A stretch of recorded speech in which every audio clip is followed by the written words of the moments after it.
Hi, I'm Tom McCarthy, and I am here today to talk to James Ivory about his beautiful film, Maurice. And I'm here to talk about it, and thank you very much. Pleasure to be here.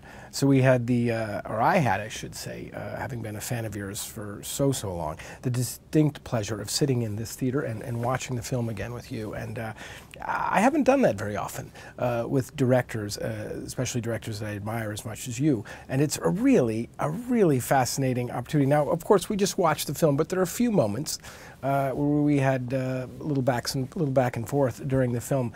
And one in particular that struck me was just at the beginning of the film, and you were watching that beautiful scene of the young men on the beach, and we see them break away, and our young hero gets a little sex ed lesson on the beach. And you had a moment where you sort of chuckled and said, I can't believe I made this scene. I shot this scene. Can you speak to that? Because I think that's just fascinating. Well, it's just so odd and strange to see sex organs drawn in the sand, filling the screen, that have been made by the character's umbrella tip, you know? Yeah. And it's just an odd thing to think that you were ever out on a beach doing that. Is that directly from the book, or is that something? It is from the book. It is from the book. Yeah, right. That is in Forster's novel. You know, it's funny because it wasn't until you mentioned it, and I thought back to that afterwards as I was taking the train home from the screening, and I thought, well, it's really interesting because tonally, that scene is quite different from just about every other scene in the movie.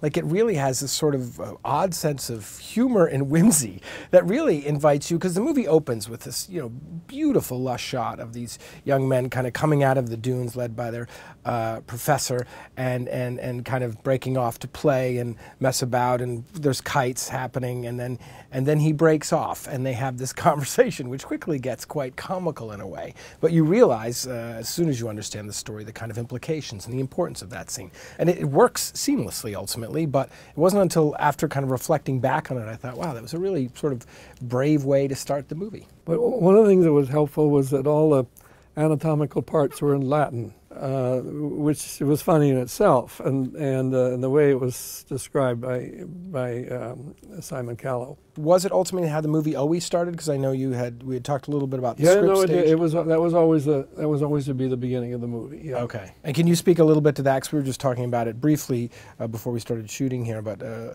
little bit about how the framework of the film and some of what you shot that didn't end up in the movie. I thought it was really interesting from the script level. Well, the story goes straight through now in the film. We see this little bit at the very beginning, which is really a title sequence, basically, in which the facts of life are given to young Maurice, age 12, by one of his teachers, who he later on meets in the British Museum many years later.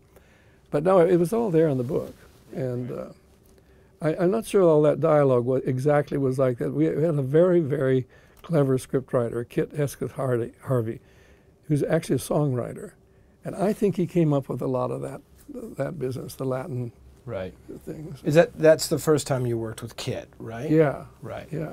And how was that relationship? It was very good, very good. Yeah, we got on terribly well. Look, you've made such a great career of interpreting these great works of English literature for the screen.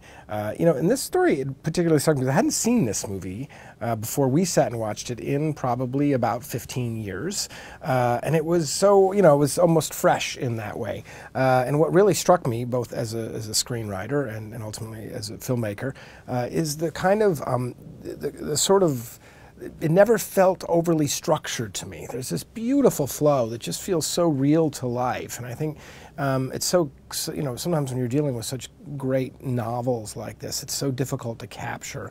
How do you capture that? How do you, you know, you seem like a person who isn't overly precious about material, but you sure do get a lot out of it. Can you speak to that at all? Well, I've been very lucky to have had a wonderful screenwriter, Ruth Jabvala, who is a fiction writer, a very good novelist and a writer of short stories. As a writer, she has a very strong sense of structure and character. Mm-hmm. When we would start out on something and she would give it her first thoughts as thinking of it in terms of a film, And she would just go at it, and I could build a house almost. I have always believed that when you take up a novel by a very good any good writer, that the tone of that writer has to be there, and what the writer wanted to say, what he was planning to do with the story, you have to be true to it. And it doesn't necessarily mean you have to bring in everything that he wrote, but you have to present it as he presented it. I mean, in hopes of telling the story. You shouldn't, go away from that. I think. Otherwise, why do it? Why do that book? Do some other book. I'm trying to remember the history of the book. It wasn't published for. It wasn't published. It couldn't be published. Right, because of. Had he published it, he could have been. There were all kinds of obscenity laws in England at that time, and so he couldn't. And he just put it away. But he was never really sure of it as a book. How good it was. He wanted to tell a story, a gay love story, which had a happy ending. That was very important to him. So he set out to do that, and he did do it. And I mean, it does have a happy ending. And sometimes people don't really quite believe the happy ending, but that's what he wanted to do. Based on a true story, right? Didn't he have friends that he had sort of? I remember researching the book a little bit, that he knew people, that there was this upper class and a sort of working class who had met and had a famous long relationship and were buried together ultimately, if I remember reading. That's right. Forster and well, I don't know how buried together. Yeah, or same. Same Forster as policeman. I think it was who. No, I think it was who he based it on another. Something like that. Yeah. Well, it's interesting because in rewatching the movie now, I think something that you caught so beautifully was these two men grappling to even articulate their emotions, and by that, firstly, really even physically, there's this wonderful, like, sort of pained awkwardness between these two men that, now where there's so much more gay cinema and movies, but in this particular picture, you captured something that was so beautiful and watching. I was like, boy, these men don't even know how to be with each other yet. They're just discovering that physically, how they touch, grab. When can they kiss? Can they kiss? Like how long you hold off on that, and I thought, boy, that was just. How much did you talk about that with the young actors at the time? It's interesting because I read some of the script today, and it describes those scenes where they do that or don't do that, and how they almost embrace, but then they don't, or they draw back. And we must have been following the script, and it must be in the novel. But we just went along with that. And of course, if you have two young straight actors who have to suddenly kiss and entwine themselves, it is an awkward thing for them. Obviously, it's going to be. So that helped. And the fact that in life it would be like that, and so it was with our actors. Though I have to say that in that kind of a way, that English actors are they're much more physical than Americans in the same situation. Now, I think you were just sort of alluding to it, but you're not big on rehearsing, right? Is that correct, or are you sort of like an on the day? I love to rehearse, but we never could afford to rehearse in the way that they rehearse here. In all of our career, there was only one film where we were able to get all the cast together for 2 weeks and rehearse, and everybody was available. That was Mr. and Mrs. Bridge. Wow. And Paul Newman and Joanne Woodward were just absolutely, we have to rehearse. We have That's to rehearse. great. And coming out of the Actors Studio and all that. And in fact, we were rehearsing at the Actors Studio. So we were able to rehearse with that film. We have never been able to do that with any other film, because the actors are always, they arrive on the set, they're doing other films, they're doing this, they're doing that, so we could never get them all together. So there have been films where we could hardly have a reading. We never had a reading on Remains of the Day because Emma Thompson was off doing something. So we could never have a reading. Even with this film, because these actors, although now quite well known, at the time were not as well known, right? That's so you true. still couldn't even accommodate that. I mean, Willoughby was pretty new, they were all right? just starting out. Yeah, and Hugh had probably done a few things, but not much. Well, right? he'd done a kind of amateur film at Oxford. But the other two boys had both been on the stage. Wilby and Rupert Graves. Right, right. James Wilby was an extra. Right, okay. At a time when he'd gone beyond being an extra, but we needed 2 or 3 young guys there's a little concert in A Room with a View. Right. And he said he'd come and sit there. Right. Which, that's the only time I'd ever worked. But you did that quite a bit, right? You ended up bringing the cycling through, developing almost a company of some sort of actors and people that you worked with. That's something you were quite familiar with. Well, right? And so we were in India. But in India there was another reason. Because you had to have actors whose English was expressive. I mean, they had to be at home acting in English. Right. And so there weren't that many, there are tremendous numbers of terrific actors in India, but they weren't that, the English was not easy for them to act in. Mm-hmm. And so there was a rather tight, smaller company of actors who really could, and we used them over and over again. Mm-hmm. And that's where we really did that. Right. Less of that here. Right, right. Just because of the nature of it, basically. Or, well, I have to say, with my English films, we'd work with certain people, and they were just terrific. Like there was Patrick Godfrey. I said the other day when we were watching the film, that's a Merchant Ivy villain. He's in every one of our English movies. He's always a terrible villain. He's a good villain too. He's the nicest guy in the world, but I mean, they always make the best villains. He in this film, in Maurice, he plays Simcox, the awful butler. And how did you, like, when you come to a project like a piece of property, the novel of Maurice, what's the process for you? What was the process for you deciding to do it? After making A Room with a View, for some reason, I read Maurice when it was first published, which was in 1971. Mm-hmm. It came out after Forster had died, I think. And I read it then when it was first published, and then we made Room with a View, and that was in '85. And somewhere along in end of '85, beginning of '86, I reread Maurice, and I thought, well, this would make a very good film. And it's almost the other side of the coin of Room with a View. Yeah, it's also all about living a lie. Right. Or living the truth, the emotional truth that's important to you. Both films had that. Right. So I wanted to make it, and when we had gotten the permission to do A Room with a View from King's College at Cambridge, which owns the estate of Ian Forster, and so we went back to them to do Maurice, and they were shocked and wondered why we wanted to do it. And they said, well, we like it, we want to, and they said, okay, but with misgivings.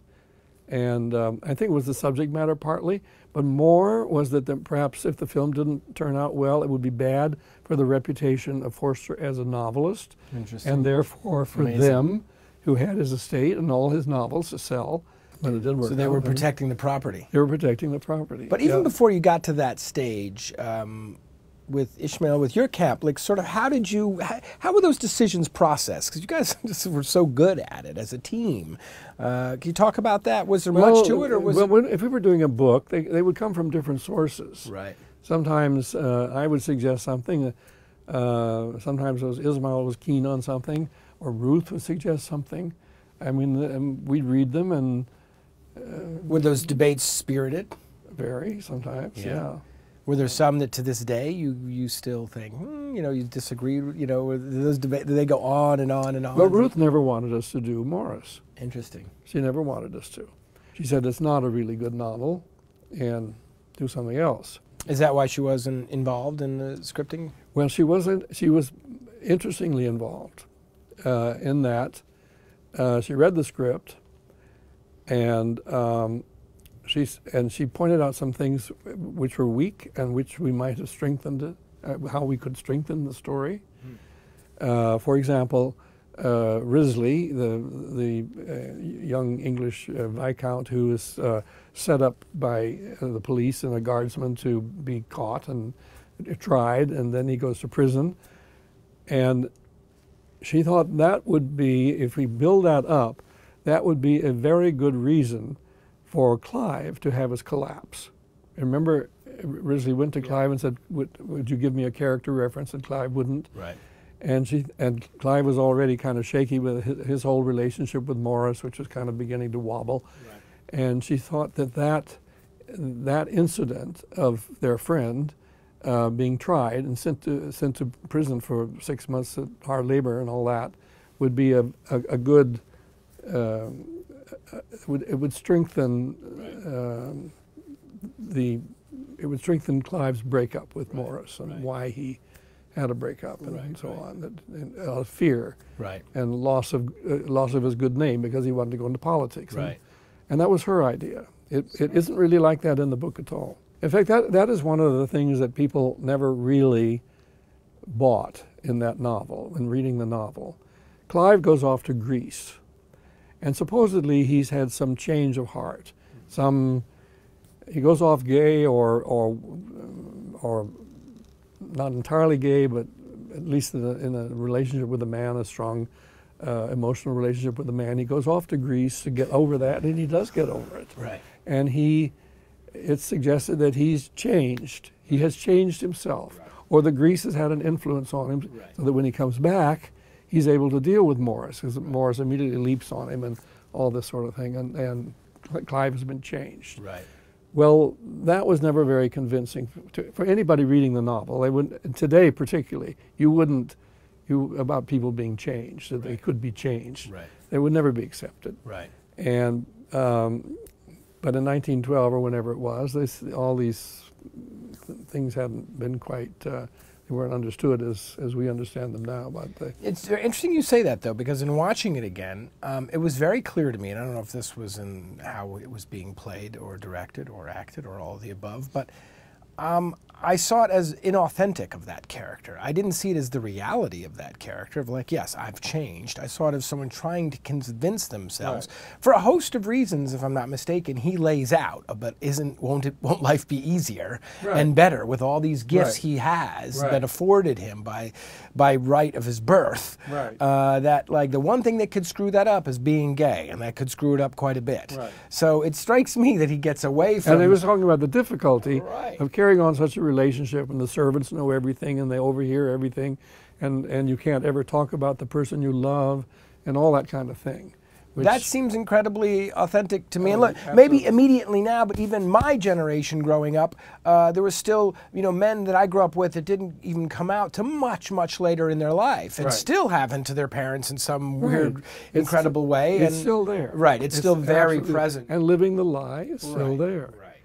So I feel like when he comes back, I mean, did you guys talk about that? Because it really seems to bubble under the surface, especially when we meet Scudder and that relationship starts, which is so beautiful and awkward and unexpected and sort of magical, and how it just, you think this isn't going to happen. You're like, oh, this is happening, really kind of great. And then you see Clive, you see Hugh Grant's character sort of taking that in and again, the exploding. Horror of it, you can almost see his mind exploding in that amazing shot at the window near the end where he's trying to process his own decisions. And you can almost extrapolate into later in life when this man starts to crumble under the weight of his own,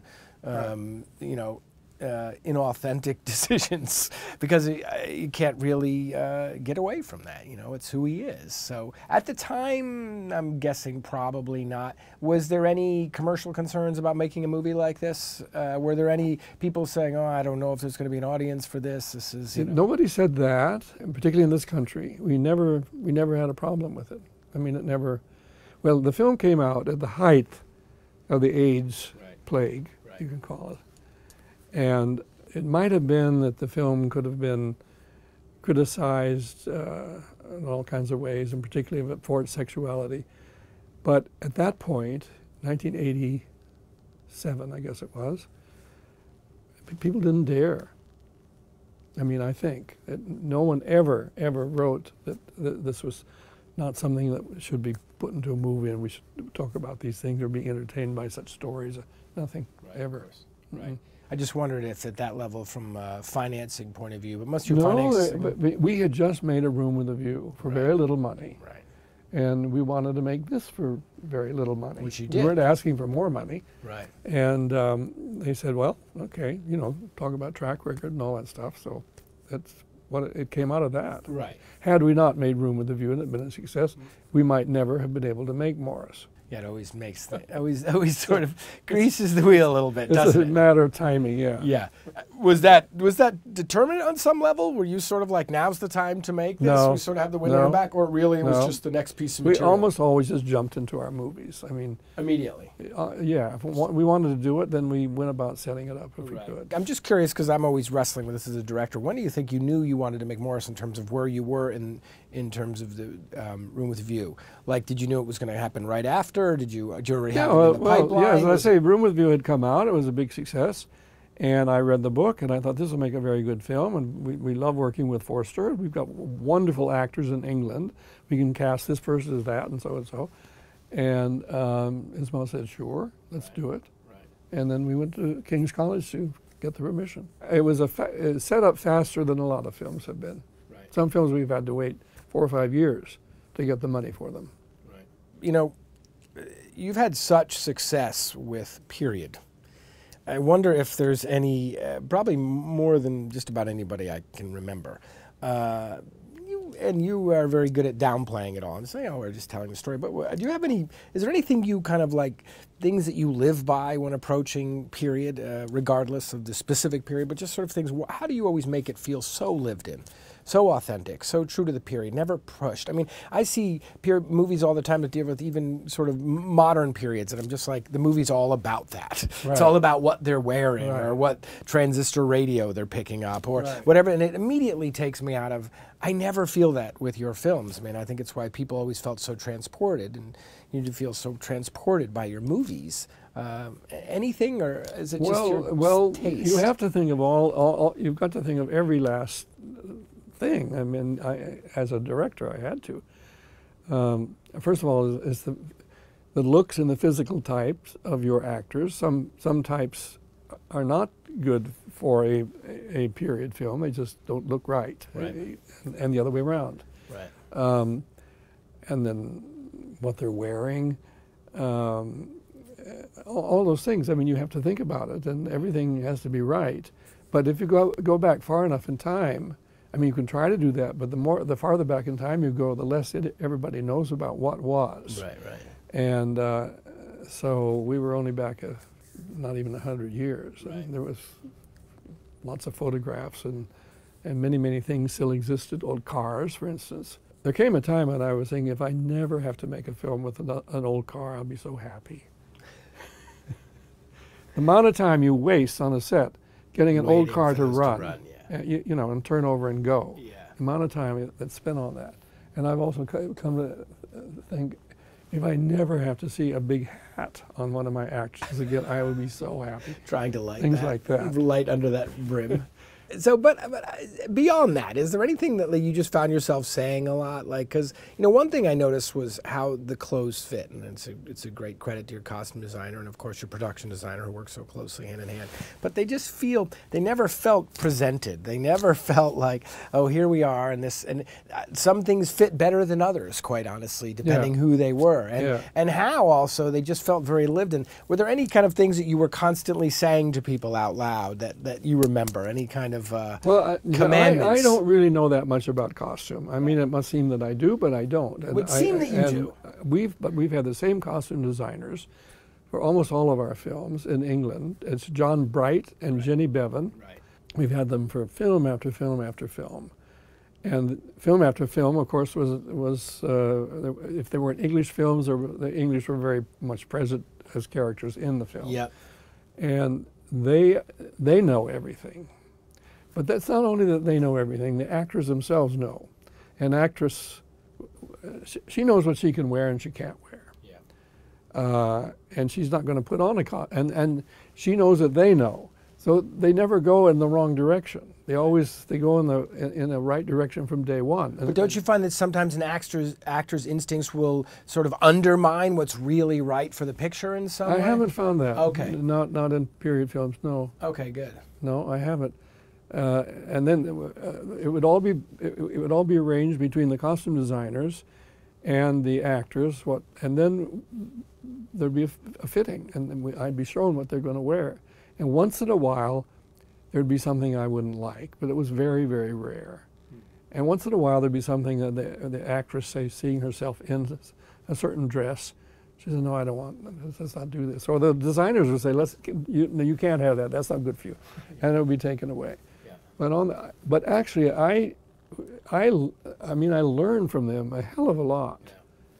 So when I see other people's period films now, particularly if it's set back in the early 1900s, I mean, I see immediately if there's something wrong with them. And of course, another thing is haircuts and hair. Yeah. Costume design is also about women's hair, men's hair too. Right. But women's hair is very much the whole thing, from the top of the head down to the shoes. There is a line, and it's either there or it's not there. When it's not there, and this particularly happens with women's hair, the line is broken. And I'm very aware of that when I see period films that other people make, because either the actresses have been very strong and said, I'm not going to have a hair, I don't want a hairstyle like that. I want my hair to be long, hanging down. Stuff like that. Yeah. Or the men will say, well, I'm not going to have my hair cut short. Right. I mean, everybody's hair in those days was, I mean, the backs of their heads were like totally clean. Right. And actors will refuse to let their hair be cut like that. So now you see period films, that's one of the things that pops out at you first and foremost. Absolutely. Anything else? You know, I mean, if it's a film I like, I just get terribly I enjoy it, and I just don't care about those things, but I mean, I do see them. Next period film I'm taking you, I'm going to put you on the spot and make you tell me exactly what was wrong with it so I can learn from you. You know, look, I think part of the reason I became a filmmaker is because prior to doing that, and I didn't study film in college, I was a philosophy major, I had no idea what I was going to do, but I love storytelling, and I think more importantly, I love traveling, and I used to do a lot of traveling, and I think, you know, you're one of those filmmakers who I would see and I would be like, okay, now I feel like I've in fact read a great book and I've traveled and I've killed two birds with one stone. Yeah. And it's really exciting, and like that really, joking aside, that's what it meant. Right? Not only was it a compelling, moving, emotional ride, but you came out of there just feeling moved, different, changed. And I think for me, that's the power of cinema, and that's the power of great storytelling. And you can, yes, you can get that from a great book too. But I think early on I was like, oh, there's something in that for me, and I started putting it together at that point. I didn't know for years later that I'd actually be making movies, but I think it always resonated with me. When we sat here, you know, in the theater watching that film, I'm like, oh, this is just from the opening shot. I was just, you know, in your hands and being like, this is great. I'm just going to go for the ride. This is such a nice break from the outside world and the noise, and to be dealing with someone else's conflicts and struggles. But I wanted to ask you about that. We're sitting here, we're watching the movie. You know, you went on to make so many other great adaptations of great novels. When you watch a movie like this, when you watch Maurice, are there moments where, and we talked a little bit about this out in the lobby, but do you see things and you're like, I didn't need that, or I should have done this differently, or more importantly, did I learn something about adapting and adapting sort of these great things down the line, these great pieces of work down the line that I would have applied? Now and then, yeah, I see something, and I think if only I'd known at that moment, if I'd noticed something, then yeah. Right. Was there anything in Maurice that really leapt out at you? This is a pretty seamless movie, but I wondered, like, you know, I know you can be your toughest critic, so I wondered if there were things you said. No, there are little things. I mean, I wish that, yeah, there were little things. But remember, Maurice was shot in a certain way and imagined in a certain way, and then totally edited in another way. Yeah. And we got rid of a whole huge flashback, and there were things that don't quite jibe in terms of, I don't know, they're just, because it was completely restructured afterwards. I'm aware of that, but no one else would ever be aware of it. It's interesting also, we had a mutiny during the film with the camera crew. Huh. But it was very bad. It was a very unprofessional thing in terms of what it did to the actors. Right. It was the big scene where Clive and Maurice have their fight. After he comes back from Greece? After he comes back from Greece, he gets the cut lip and all that. Yeah. And they'd prepared for that, and it was a big scene. And they were all ready, and then no camera crew, suddenly. So I thought that was a meanness about that. Right. Because it let the actors down. Right. More than anybody. And luckily, the operator didn't, he wasn't one of the ones, he was okay. He didn't mutiny. Because Pierre Lum doesn't operate the camera. Oh, ever? No. Wow. Well, he started out doing it, but then he stopped. That's interesting that you lost your focus puller and not your operator. There must have been Yeah. some real politic happening at the camera. Yeah. But That's thank for sure. God it wasn't the operator. Well, you certainly couldn't feel it in the frame at all. So your young actors did a very good job of either ignoring it or they never picked up on Well, it probably elevated the tension for the whole day, and so they got everyone in kind of a mood of.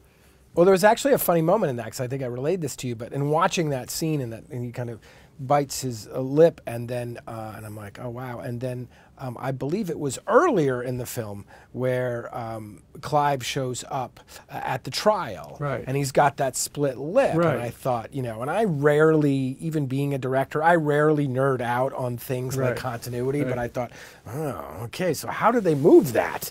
And afterwards I was thinking, what happened? How did they shift that scene? It doesn't make any sense. And you told me that it had nothing to do with it. No, Hugh Grant had a fight. He just got punched. He got punched. Someone decked Hugh Grant. You said you could maybe understand how that might happen in a way. But I mean, and then I told him, well, I think he had something he'd sort of hold over his mouth. I mean, most of the time he's got something over. It's not he's holding something or like a book. Or, it's one of those things as a director, you just can only shake your head when they show up on set and they've got a split lip. But it plays, but then because it's revisited later. I want to jump forward for a second because I'm very curious how you approach the edit. You film this, by the way, how long was this filming period? Do you remember? We had 12 weeks, 12 five-day weeks. Very healthy. I don't believe in a 6-day week. It's just impossible. But I mean, that's just 12 weeks for the film. 12 weeks and they're 5-day weeks. Right. Yeah. You must have had a pretty heavy script, right? Because yeah, it was. And I mean, we, as I say, we dropped a lot of it, but we shot a lot too. So you were probably shooting 5 or 6 pages a day or something? Not so much. Not so much. 3 maybe. Right. Wow, you really got a lot for what the budget of the film was. You really squeezed a lot of it. It's kind of incredible. But so you finish shooting and you roll into editing. What's your process there? I'm very curious. Well, normally we don't. In those days, we didn't have an editor working along and cutting the film while we were shooting. At least we didn't on that film. Right. And after that, we did very often have that. So there would be this massive footage, and we would just, which everyone had seen, and Ruth would always see. She never wanted to be on the set, but she always wanted to see the rushes if it was one of her films. And so there was this massive footage, and we just started with the first scene and went on with it. And eventually there would be a rough cut, huge, long, 3-hour monster. That whatever would we do with such a thing? Right. But there it was. We would screen that. Let me talk about if it was a Ruth film rather than this particular film. If it was a Ruth film, then she would come to the editing room after seeing the first rough cut, because she felt her work was not done. Right. And which is true. It's true, yeah. And she'd come there, and that's when there would be big fights. You know, I'd be holding on to something desperately like this, not letting that go, and then she'd say something very acid. So we'd get it down to some reasonable length, and she'd work in the editing room usually about a week to do that. Wow. Which I know is unheard of in Hollywood. Yeah. Whoever invites the writer into the editing room? Never. Terrible. Unless you are in fact the writer, you don't get invited. Yeah. Yeah. If you write, but. So what allowed you? How did you have the strength, stamina, courage to do that? Because you're right, it's an incredibly vulnerable time. You're seeing. Well, there are. I learned that there was something I really, really liked, to not be enthusiastic about it in front of her. I would keep that in my heart. You know. Interesting. It happened again and again. And if I said, "Oh, I love that scene," that's what would go. So if you so I pretend like it wasn't important to me, and so it would pass by very often that way, or even moments in scenes sometimes, which I was just determined to have in the film. Did you ever relay this to her ultimately, your approach? A little bit, a little bit, but I didn't want to give away my secret. So then, if you really didn't like a scene, you must have praised it. The reverse. Did the reverse apply? No, if I didn't like a scene, I'd be glad to see it go, right, and I would be happy that she didn't like it either. Right. how long normally would you edit? Do you have an average of time? Did some films take longer? How about on Maurice? Well, Ismail hated the editing process. Why? It's not patient. Oh, it takes so long, and you have to pay the editor so much money, and it goes on and on and on, and when is it going to end, and my God, and all this sort of thing. I think our editing periods were probably shorter than most people's, but they were long enough. I mean, I never felt that the film was going out, unready or whatever. Right. I don't know.